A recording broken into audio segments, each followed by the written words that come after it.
The Red Room Podcast is serious talk about television. You can find it on iTunes, where you can download over 100 episodes of high-level television discussions and interviews. Or go to www.redroompodcast.com to read blogs and check out our in-depth coverage of Twin Peaks, The Wire, and that new show that everyone is talking about. If you're looking for comedy about parenting and life, check out Scott Luck Stories to hear a short comic story. There's also an ebook on sale now at Amazon.com. And there is the 30-something podcast where we interview the cast and creators of the show. There's also an upcoming book to be released in 2017. Check out the world of the Red Room Podcast and follow these 3 podcasts on Twitter and Facebook, all at www.redroompodcast.com.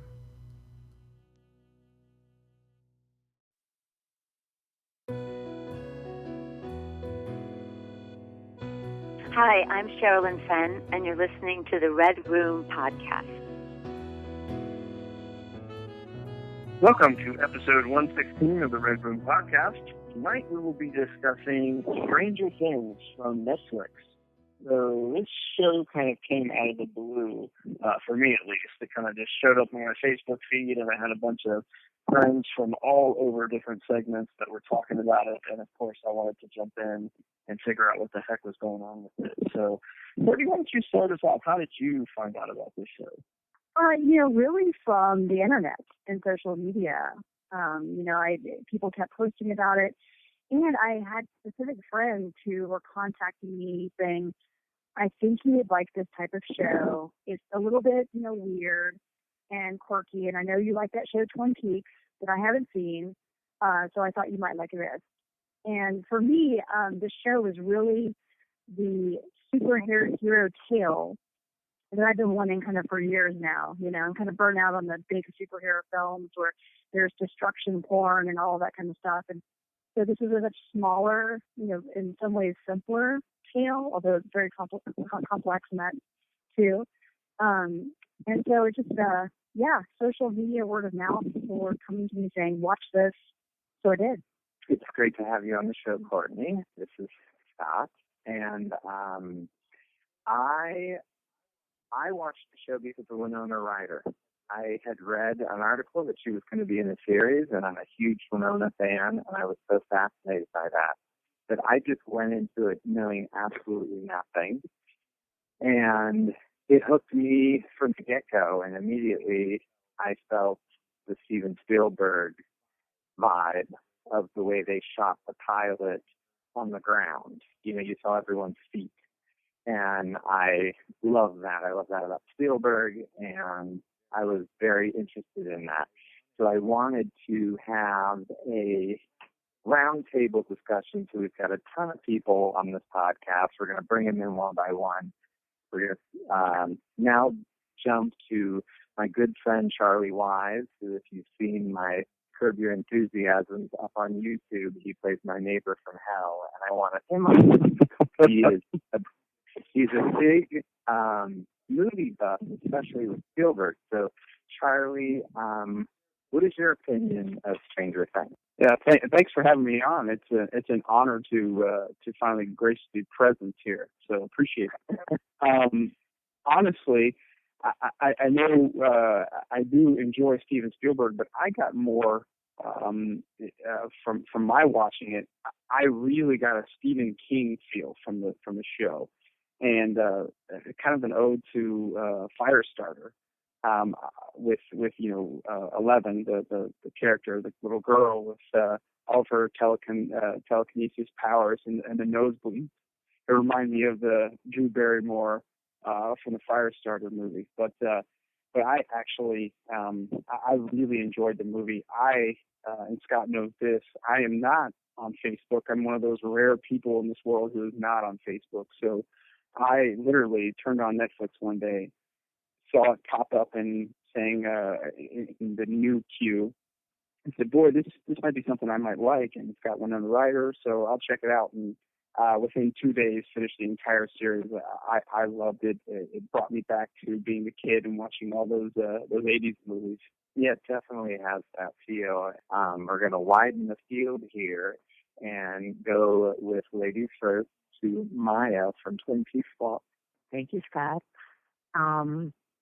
Yeah, I also found out about it from Facebook and binge watched it and just fell in love with it. It seemed like an homage to a million 80s things, but some 90s too. Like there was a little bit of like an X-Files feel to it, I thought, and a little bit of a Twin Peaks vibe, a little bit. And I actually watched it twice now. I liked it so much, so I think it's a great show. I loved it. Interesting that you watched it twice. Did you get anything from the second time that you didn't the first time? I think I was paying a little bit more attention this time. I wasn't as lost in it, and I was now focusing on stuff. I'll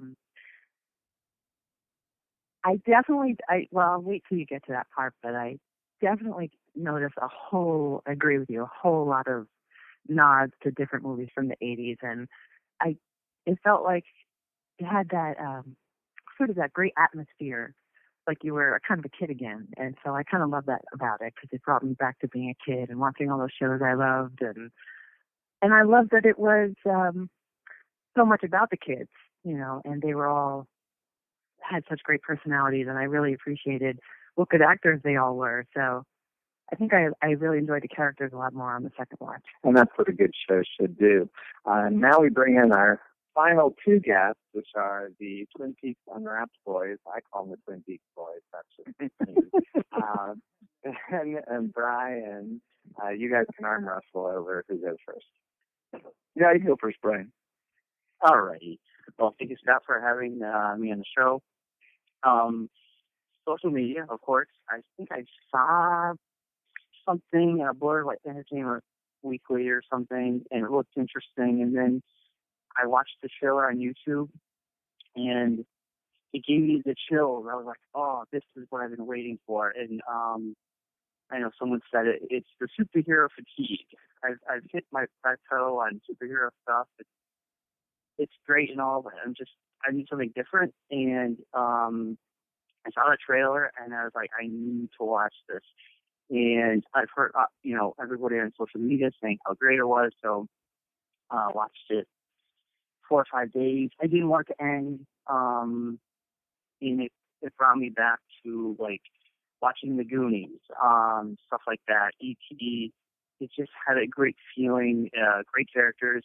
Everybody felt, like, organic, like, the adults weren't talking down to the kids weren't using weird slang for no reason, everybody talked like people, and the acting was just amazing, and I fell in love with it, like, just one of the best things I've seen all year. And I'm behind the ball in a lot of shows. I still haven't seen a lot of stuff, but this year I was like, this is by far the best thing so far. Yeah, so this is Ben. Thanks, Scott, for having me on the show. And so it's probably at least a month before it actually dropped on Netflix. I probably saw it on Entertainment Weekly, and I had my little paper and say, okay, summer shows that I'll be watching. I had it write down and say, this is something I want to watch. And I first saw the image, and I'm like, is Steven Spielberg making a new TV show or something? So I was like, what is this? And I didn't get this vibe. There was 80s feel to it, and there was talk that it might be kind of Twin Peaks-ish, which, of course, since I like Twin Peaks, I had to check it out just for that reason. But yeah, so I was really pumped just to get into it. It looked like it would be a really cool show, and the opening credits alone got me really excited and pumped for those red letterings and just getting started in it. So I really enjoyed it. Great. So this is Josh again. Let's follow up on Charley's Stephen King reference, because Charley, I did pick that out right away. I'm a huge Stephen King fan. I have every book he's ever written. I even have a couple of signed ones, and immediately it jumped out for me because that whole interdimensional, well, in Stephen King's world, it's a clown, but in this world, it's a beast, right? So on paper, every single reference is like a checkbox for me. And I did a little bit of research on these guys, and apparently they wrote a couple episodes of Wayward Pines with M. Night Shyamalan, and if that's how you say his name, I think that is. But so they had a little bit of help from him in making TV weird again, and I think it was very effective. I think, well, and another reference is video games. So I don't know, Ben and Brian, if you guys are a big video game fan, but The Last of Us, which is not one of the greatest video games ever made from a dramatic perspective, was a huge influence apparently for these guys.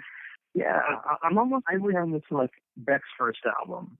It's like everything that was great about the early '90s movie or music all put into one album: rock, hip hop, R&B, and this seems to be in line with those.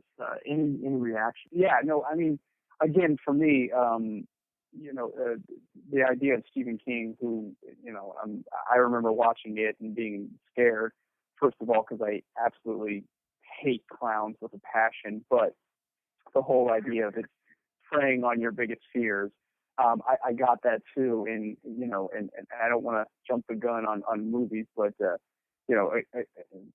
whole, I guess, again, the fire starter thing, and that just stuck with me, especially when you watch. I don't want to say she was the main character, but she became sort of the main character in Elle. With all the telekinesis powers, and she didn't. I guess it was more of her dad in the movie, but it just really. I'm thinking to myself, oh yeah, this is exactly. I remember watching this movie in my childhood, and obviously you have the ET feel from it too, from the kids, and you have the government coming after them, but again, as Jeff pointed out, I really felt like I'm watching a couple of different Stephen King, and I'm not a big Stephen King person, but that jumped right out to me right off the bat. I would like to hear Courtenay and Maya discuss the female part of this show, and that's why I was so glad that you were both watching it and willing to come on, because I feel like if this show was made 10 years ago, the female roles would be completely different. And what I was thinking about is Rey from The Force Awakens in 11. So I'm curious how you guys felt as the females on this panel. The thing that struck me initially when I saw this was these are child actors. It's about these children's story, and 11 or Elle is this female child, and she's vulnerable, and she's been used and abused in this government experiment, but she's incredibly strong and loving and has the capacity to adapt and learn when she enters these boys' world, and is really a force among them, and not just with her superpowers, but just learning to understand them and interact with them. And I think you're right. I think now we're in this period where we people are willing to tell those stories and include young women and, women are, child actors who are female, and create, powerful characters in those.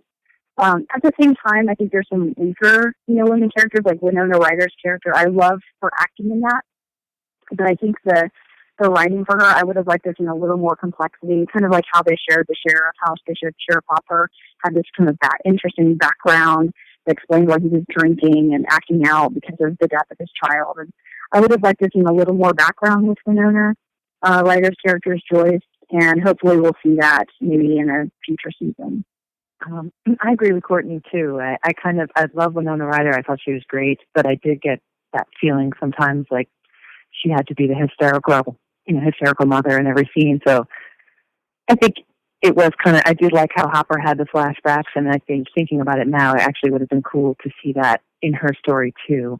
But Elle is amazing. I mean, first of all, she's such a good little actress, and her character pretty much steals the scene, in every scene that she's in. So I don't know. I was really impressed with her, and I think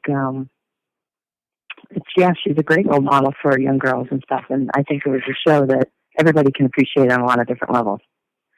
So, going back to what Courtenay said about the Winona character, so this is what I sort of felt about that. That, you had Elle, who I'm going to say is the hero, and then you had the three boys that were kind of the scared kids. And then you mirror that in the grown-up world where Hopper was the hero and Winona was kind of the scared mother. And so I actually think it's okay that Winona was quote-unquote weak, because she was the mom. So she was totally there as the Dee Wallace character from E.T. So I think I would agree with you, Courtney, if they didn't make Elle so strong. So I think you have both, which is even better than making all women strong or all men weak, or, you know what I mean? We're at a balance point in television, which is pretty cool. Hey, Scott, it's Ben. I was just going to say, I could agree with the girls, though, that her character was always the same level. Like, she was always, even if she didn't range, I think I would have appreciated it more. She was always just hysterical, it seemed. I think it would have been interesting to have her at least play it differently once in a while, or get another flavor of her.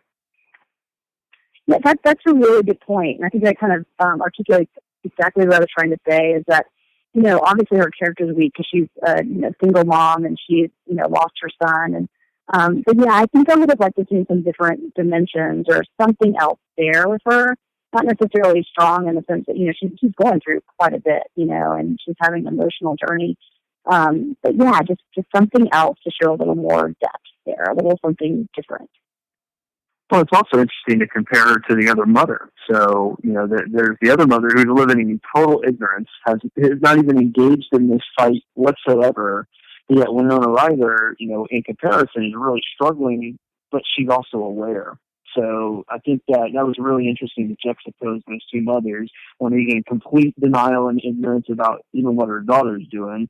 And then over here, you've got Winona, who's essentially, Ripley from Alien. She's strapping it on and going into another world to fight these battles, right? Very true, but again, they balance that with the dad of the other mother, which I said, I'm sorry, I don't know what I'm saying, who just sits in a chair the whole time. And you did have a man that was unengaged, too. So I think they did kind of try more than this genre normally does. I was just going to say, I think by the end, they kind of did. She was getting stronger, and she was, she did have a little bit of an evolution. So I think by the end, she was much tougher than she was at the beginning, obviously, in her, arc of emotions and everything. So I liked how it ended, the very end of it. I liked a lot, like the potential for what could happen next season, if there is a next season. And I'll say with Joyce, probably my favorite scene with her was she has, I think she works at like a department store. That's her job, and she goes in there, and she's basically, I think she's buying something, but she needs credit, and she really kind of toughens up and says, "I need this, I need these items, and I need more money," and I thought that was a really strong moment for her.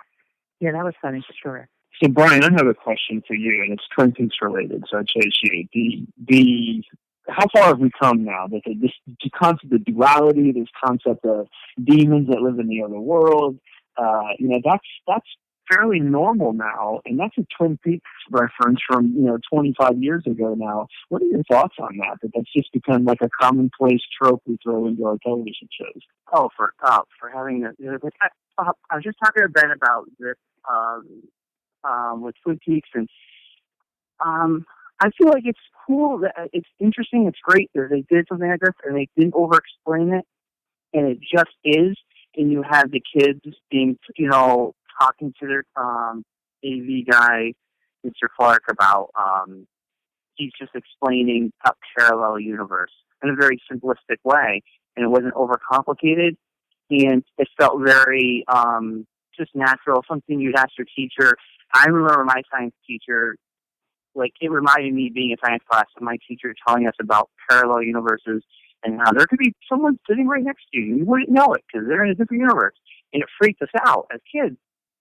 And I think that's what I liked about this, because they didn't over-explain everything. And I think sometimes when shows try to get this way, they over-explain things and it kills the mystery. And I think that's why Twin Peaks works, because they didn't over-explain things. And you have to figure it out. Just like this, it just felt natural. You took it as part of the world. You accepted it, and you didn't have to go, I can't believe it. What happened? You just accepted it. And I think some shows try to do that. Like if this show is very popular right now, and if networks or other channels are like, we should try to do this, I think they might fail because they'll always try to over-explain things, just like when Lost ended and everybody's like, we got to have the next Lost. And it was just a mess because everybody wanted to make something heady and crazy, but they over-explained everything, and it didn't work. And I think that's why it worked. And it reminds me of Twin Peaks in a way. Keep it simple, make people do the work of, thinking about it. Charley, I'm assuming you've seen the new Star Trek. I have, yes. Okay. So the show that I thought about that we haven't mentioned is Star Trek. And the way that I saw Star Trek in this is that they always figure it out with science. And I'm thinking about the acrobat and the flea moment where they drew the little diagram to explain to you how you could go upside down. And I saw the new Star Trek movie, and I didn't like it because they didn't explain things like that. Do you have any thoughts on the use of science and figuring it out in this show comparatively and the new Star Trek, or any? I gave you a wide question there. Go. Thank you. I did actually. I like the idea of them, the kids going to their teacher and asking the questions and having the science. And I think that's why, if I'll geek out for a second and say, in Star Trek: The Next Generation, in the TV series, every episode, it wasn't like the original Star Trek where Captain Kirk would save the crew, or the universe, or whatever at that point. It was the crew working together and kind of explaining, okay, here's how we have to do it. And that's what you got that feel from this show, in reference to the new Star Trek movie, which I kind of walked away like, just like you. I mean, there was a lot of things that just happened where they didn't take the time to talk about it, which, again, as a Star Trek geek, I enjoy that sort of, into the weeds sort of thing that, if you were just a casual fan, you'd be like, oh, why are they saying this to me? But me, I enjoy that, as you referenced. So I really did like in this show how they kind of got into the weeds and explained, okay, the upside down world, or whatever, the other dimension, and kind of how, you can teleport through and that kind of stuff. I enjoyed that part of it because it is, again, a little geeky, but that's what I like when I watch a show. Well, yeah, because it puts it in the real world. And I think what's interesting is you take that aspect, the acrobat and the flea, and then you move it to what Brian just said, how network television wants to over-explain things. That's bad, too. But you can't not explain anything, which, in my opinion, Star Trek Beyond didn't explain one damn thing.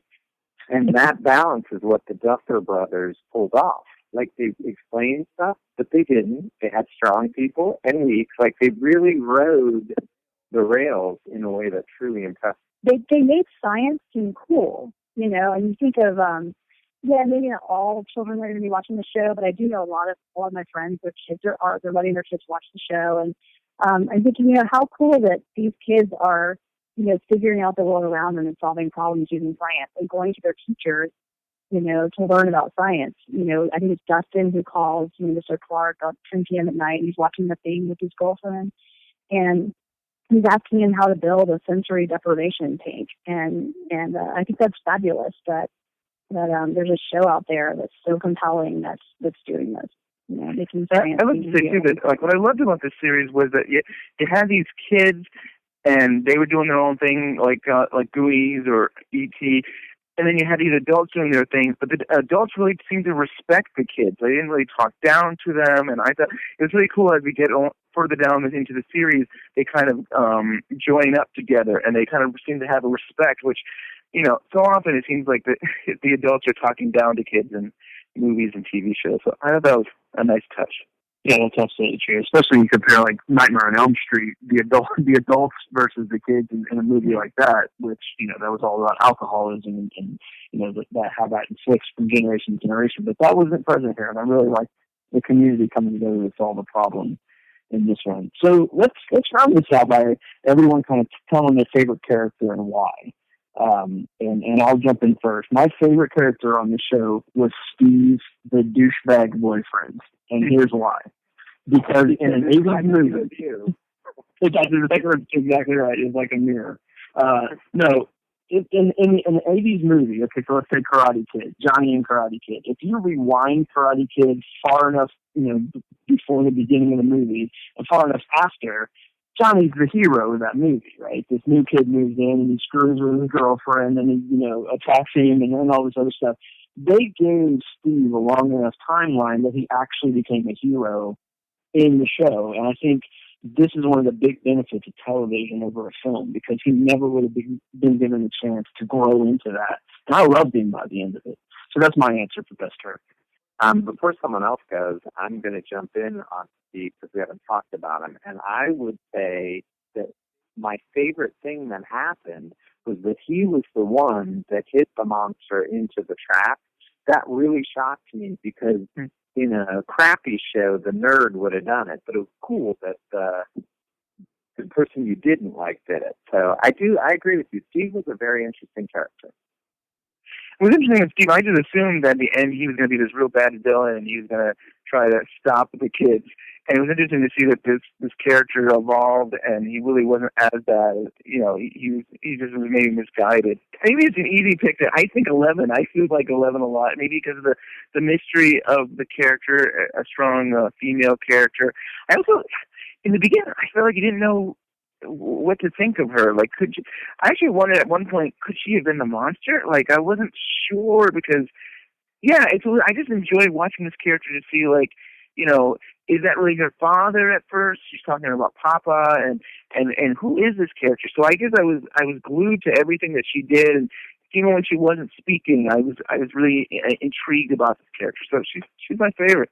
Let's say for me, Jim Hopper, Chief Police. I think I love his story arc, and I liked how they peppered just a little bit in to give you enough to make him interesting. And I believe it was the last episode. That's what talks about binge watching. You never know what episode anything happens in, but I believe it's the very last one when it starts off with him in his family, and he's having these flashbacks to him and his family, and I don't know, it was just so good that they kept that. You knew he lost his daughter somehow, some way, as the series progresses, but at that final episode when it was cancer, and it was just like, for me, it was such great storytelling, and it got me choked up. And I don't know, his character, his arc, in the beginning, you wanted to hate him. I'm like, what an asshole. He's a jerk. And then by the end, you're just like, he's awesome. He kicks so much ass. He is the hero. And then he's like working with the government. Maybe we don't know. And I felt like him saving Will was him trying something. He couldn't save his daughter, so Will, it was like a retry for him. So that's why he was my favorite. I have to agree with Brian. Hopper was my favorite too. I enjoyed his arc a lot. Even when he was kind of a jerk in the beginning, I still kind of liked him because I thought he was kind of funny and interesting. But I also thought that the storyline with his daughter was kind of really touching at the end and gave him a lot of depth. So my love for him. I really want to talk about Barb. Because, Barb is the loner, sort of outsider, but the true friend, and we lost her way too soon.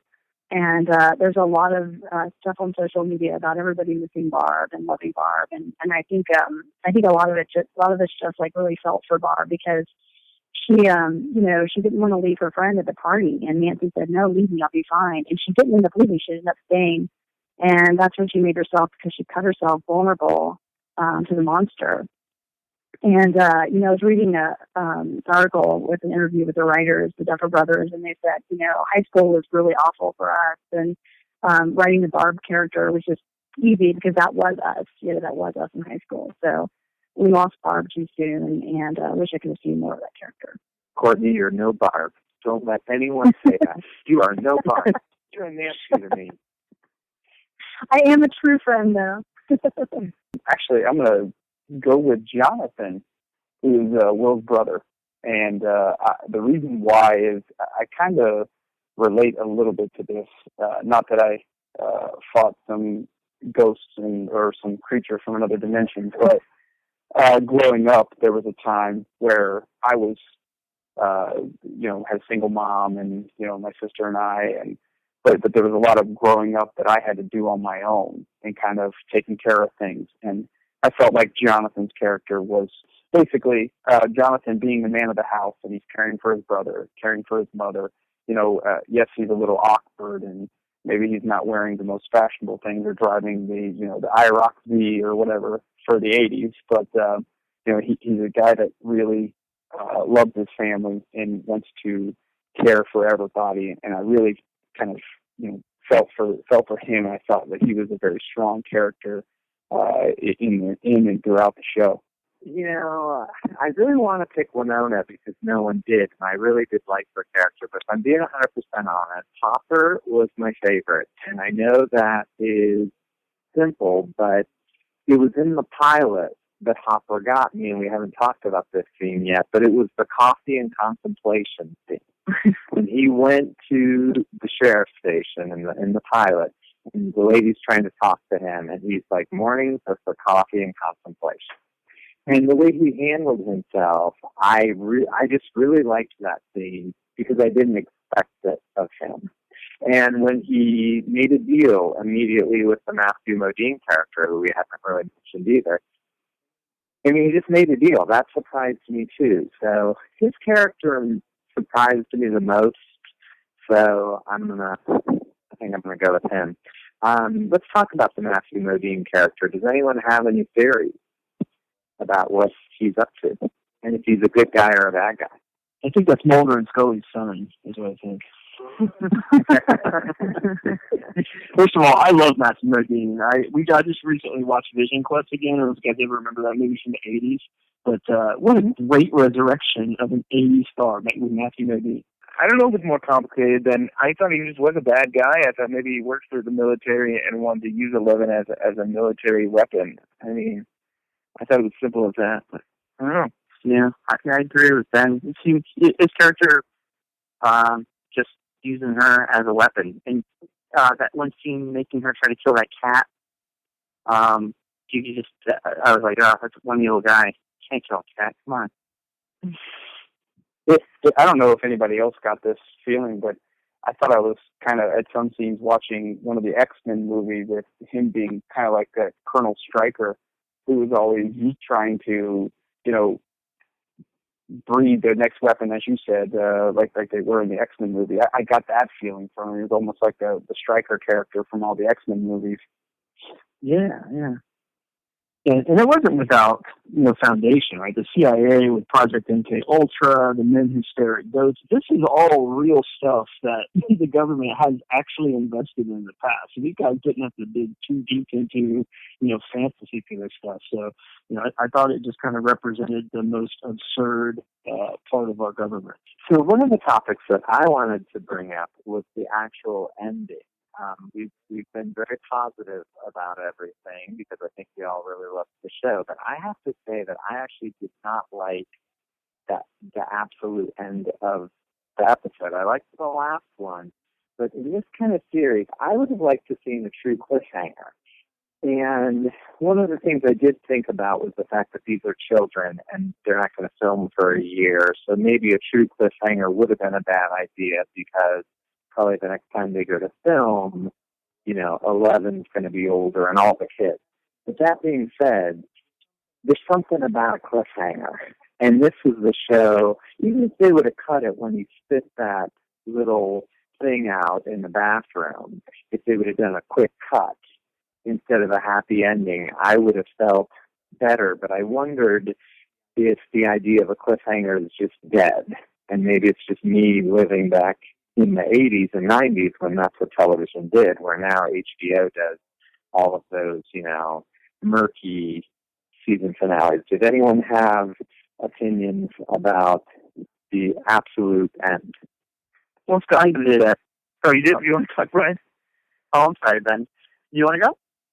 I'll say real quick. I thought there was a cliffhanger in the sense that you do have Will who's spitting out stuff, and is he somehow still have a monster inside him? And then you have what happens to 11, and you have Waffles, and there definitely seems to be things that aren't completely tied up, and you're left wondering more. So I think there is a cliffhanger, maybe not to the degree of somebody got shot, and then we don't know who the killer was. But what do you think, Brad? Yeah, I mean, I think there is a cliffhanger, and like you're saying, Scott, if season 2 never happened, I think this ending is awesome. A part of me scared for season 2 because I'm like, this is perfect. I just don't want it to be ruined if season 2 isn't as good. But to me, there is a cliffhanger because the kids are, when they're playing D&D, they ask the 3 questions, which are like, kind of like the audience. They're saying to the audience, the lost night, what's going to happen to the lost night, which could be Jim Hopper. He's the hero, the knight of the story. The proud princess, which could be 11, what happened to her, and the weird flowers in the cave, going back to the monster. They did see some eggs, or it looked like flowers or eggs, and there could be, the monster could still be alive, or there could be others, who knows. But when they made references about, a campaign that was only 10 hours and all that stuff, it was sort of like, oh man, this show was only 8 hours, it's over, so for me, it is a good cliffhanger, because it's like, what happened, 11 obviously is still alive, and, Hopper knows more than anybody, and he's feeding her, and Will has that stuff inside of him. So I felt like it was a good cliffhanger, but if it ended and never came back, I'm totally fine with that, but it left me wanting more. One of the things I would say in reference to it is, I guess I'm speaking more of the feel of a cliffhanger, where, and maybe what you're saying is true, because I actually did read that there is no season 2 pickup for this show as of right now, today, when we are recording this, that they have not picked it up. Now, that's not to say that they won't, but what I had read is that Netflix at this point wanted to sit on it a while. And that's one. I think a Netflix executive just said it would be dumb of us not to do a season 2, which to me seems to be like they're going to do it. I mean, I think that is exactly what it comes down to. Is there was this nebulous, we don't know whether there's going to be a season 2. We got to wrap something up in some way, but still leave a couple threads. And I'm totally fine with that. However, if I could offer a show to model a season 2 after, I think it would be The Wire. I would love to see a season 2 come out and expand beyond the boundaries, bring the scope out a little larger. We know the government is involved in this, but how big is this thing, right? And a challenge, can you make me feel sympathy for the monster? We don't know what that monster's story is. I'd kind of like to know a little bit more about what it was doing there. Maybe it was protecting its baby. We don't know. So, that's how I feel about Matthew Modine. That's why I ask people if he's good or bad, because I'm curious. We don't really know why he's doing this. We don't have real proof. We have subtext proof. I feel like I enjoyed the ending. I'm hoping they do a season 2. I see what you're saying about a cliffhanger. Like, I know there's some shows where you get to the last, like, obvious. I mean, probably gonna say one of the most obvious ones with Walking Dead. When Negan walks up with a baseball bat, and you sit there and you go, "Oh no, who is it?" That kind of thing. I know what you're saying about that. But one of the things that I think, for me, when I got done with it, I had no idea, and I haven't read whether or not they're going to do season 2. I just assumed it because in my mind it's like, okay, he coughs up the slug, and he kind of has that flash sort of the upside down world. So season 2, maybe we'll get some flashbacks about what exactly he was doing there, or what goes on in that, kind of telling a little bit of that story too. So, my thought is, I mean, I love the ending because I think it sets up to be able to show some of the stuff that happened during the first season, or at least that's what I'm hoping. Maya, you went through it twice. What did the ending feel like the second time? Well, I think, perhaps when it was originally written, they didn't know if there would be a season 2, so they did have to end it in a way where it could go either way. It could be closed or it could continue. I liked the subtle ending. I kind of liked how, at the end, how he came back to the table and they were having their happy moment, but he's really kind of infected or sick or whatever, and everything's not going to be okay. I kind of like that. So it's subtle, but it leaves a lot of potential for mysteries going forward. And I think the first time I was just going through it all, but the second time I appreciated that a little bit more, because I think I would like to know what happens to him, and how it will affect the family and everybody else involved. And obviously I'm hoping Elle's still alive and she'll come back and save everybody, but I really enjoyed it. We hope that wherever Elle is, that there's Eggos, because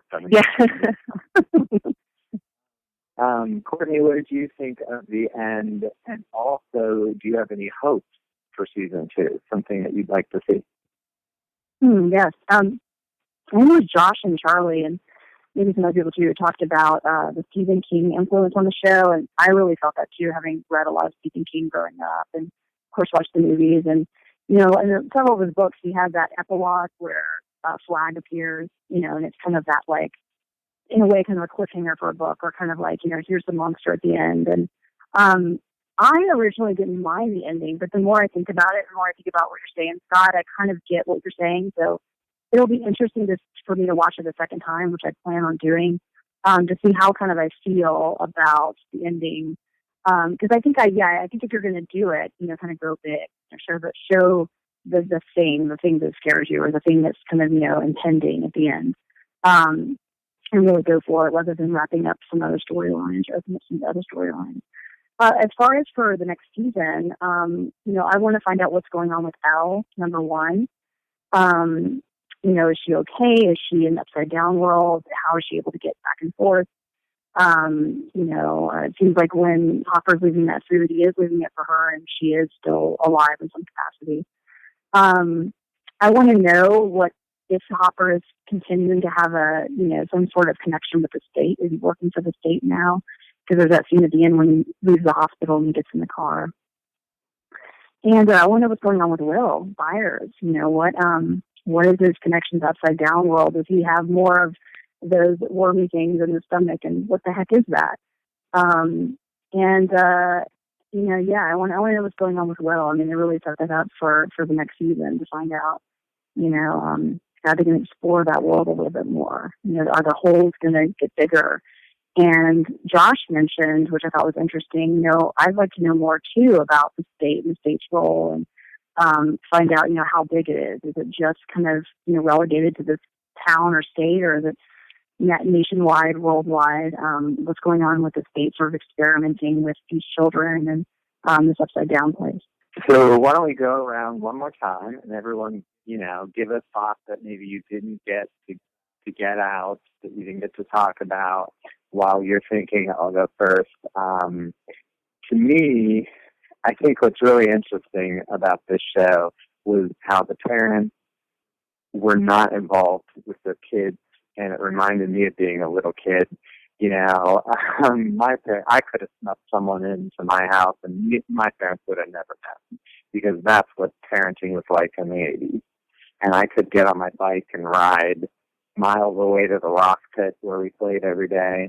And I liked that they brought that out, because I would think kids watching it today would think, what, my mom would be in my room, and, I'd have to text. And so we didn't really touch on that, but I wanted to. So who wants to go next? Just jump in. No, this is Ben. I'll speak. So I was just bringing up, talking a little bit about movies. I definitely connected to E.T., with them on the bikes, and the government's coming after them, and I almost wanted to see them flying in the sky there, because it felt so much like E.T., and instead it was that van that flipped over, that Elle made flip over, and you have Elle dressed up to look like a girl. I mean, she is a girl, but they're putting the wig on just like E.T. had the wig, and it just makes me chuckle and laugh. I just love those kind of like little Easter eggs or little references to other movies like E.T. Yeah. Well, if I could, one of the things that as a dad of two daughters, I know we talked about the female characters. What was really nice is, or at least in my mind lately, my oldest is really into Hunger Games and Star Wars. She's really into the female lead character as the strong heroine. And I think she watched a couple episodes with me, didn't watch the entire thing, but really fell in love with Elle. And as a dad, it's kind of nice to see that, your daughter has, a character. When I was a kid, I had Luke Skywalker or, Captain Kirk in the Star Trek movies. We always had, or Mikey and Goonies. But it was really nice for me to be able to watch something with her and be able to, in this generation, be able to watch those kind of shows, or this kind of a show where, the kids are the main characters, but the female character is sort of the strong one of the group and the one who's protecting everybody. And one other movie reference I wanted to point out, and I don't know if anybody else got this, but there was a movie I really loved during the 80s, and I got a little bit of flavor of this in the movie. It was Cloak and Dagger, and I don't know if anybody liked that movie or not, but I felt like there's a little bit of that Cloak and Dagger part of it in this movie, or in the show, so I really enjoyed that. Well, I thought the music was great. I loved the opening. I think the opening sold me because I just thought that it was so cool how it had that whole, it was a little bit fuzzy, and the music was very kind of like a composite of all those movies in the 80s feel, and also the way it was stylized I liked a lot. It was not over the top 80s, it was very subtle, kind of like how it really was, and I thought that was really cool too. And I'm so glad you brought up the music. Thank you. We didn't talk about this before, and you're right.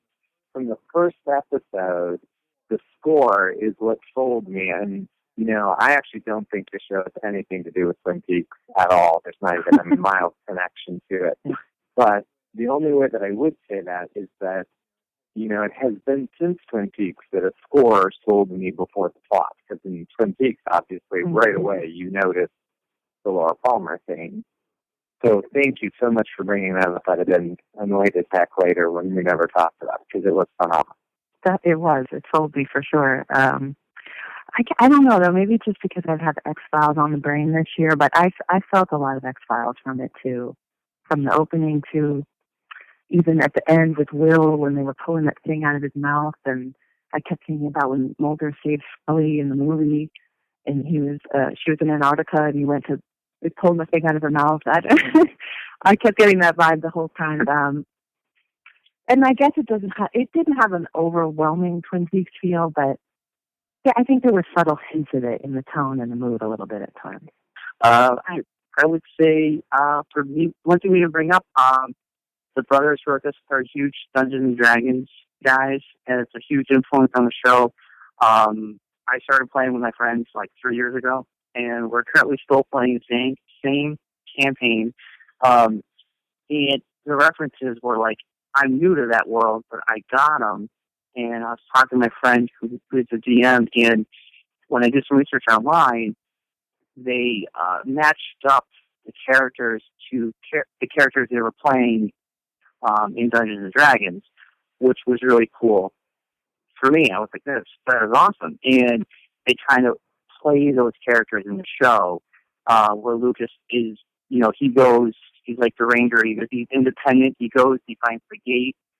He kind of had that Rambo kind of feel, he's putting the bandana on, he's going to go do it himself.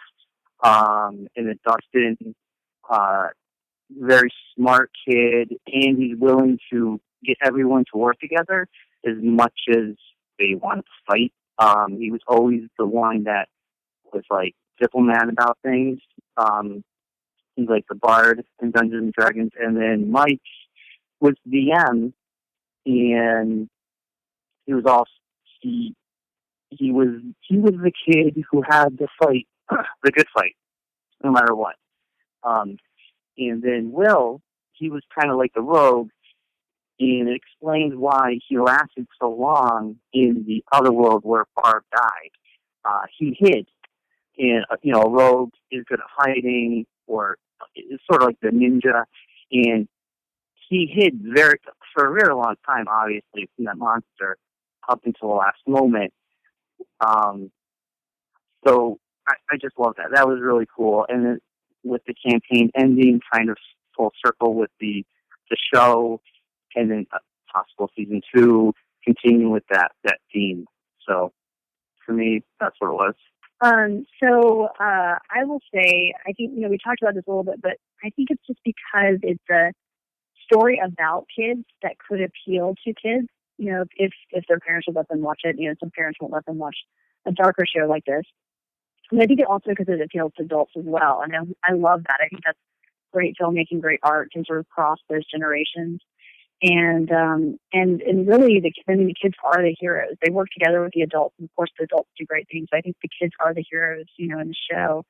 And you have, this female character of Elle as a child who's doing all these amazing things and making these connections, and is a superhero herself, and has been through so much. And you have, I think it's Lucas, who's the African American child, who's, the skeptic of the group and has to go investigate on his own, and, and then is very protective of his friends.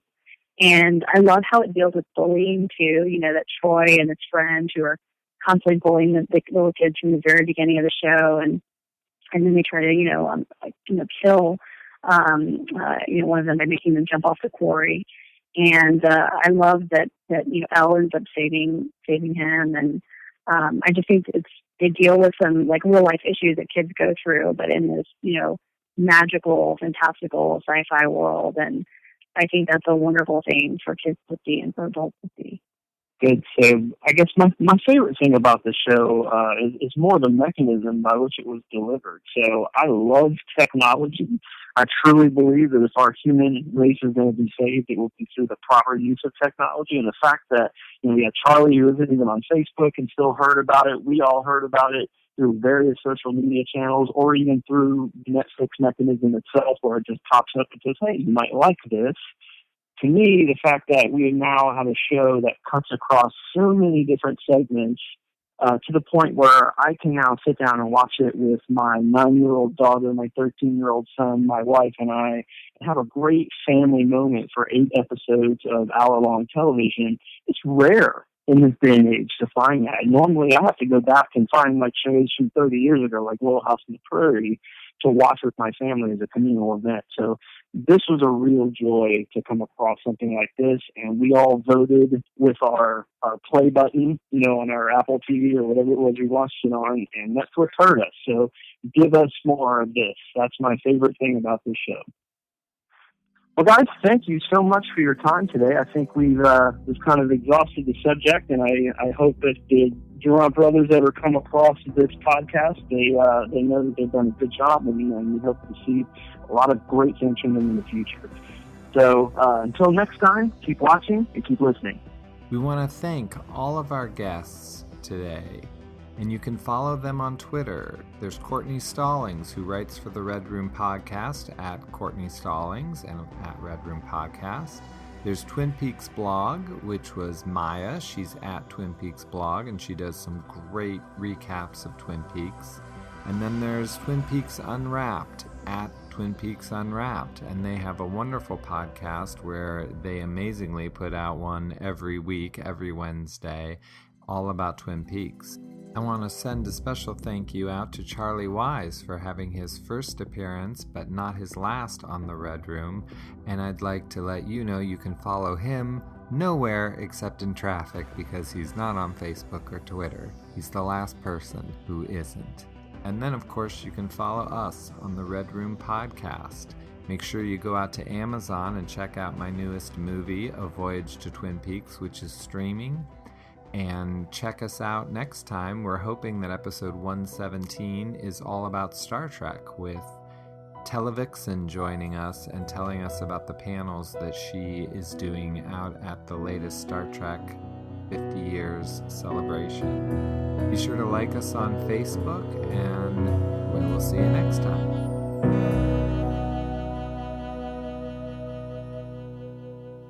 Have you ever wanted to see where Twin Peaks was filmed, meet a cast member, or get wrapped in plastic? Well, you can see all of that in the new documentary, A Voyage to Twin Peaks. Scott Ryan takes you on a lighthearted journey through the 25th anniversary Twin Peaks Festival. See the Log Lady's final appearance at the fest. Listen to Lucy talk about coming to the festival for so many years, and get a tour of set locations from Brad Dukes, Josh Eisenstadt, and Rob Lindley. Rent or buy A Voyage to Twin Peaks, streaming now on Amazon.com, directed by Scott Ryan and produced by the Red Room Podcast. The documentary A Voyage to Twin Peaks covers Scott Ryan's path from Twin Peaks collector to his first visit to the Twin Peaks Festival. He takes you on a tour of all the filming locations from the David Lynch series with experts Brad Dukes and Josh Eisenstadt. You can watch fans get wrapped in plastic like they are Laura Palmer, and enjoy interviews with some of the actors from the show. Everybody say hello to Catherine Coulson. Have a chance to say goodbye to a Lynch hero. Twin Peaks without David Lynch would be like a pie without cherries or a log without bark. Take a journey to the 25th anniversary Twin Peaks Festival, streaming now on Amazon.com.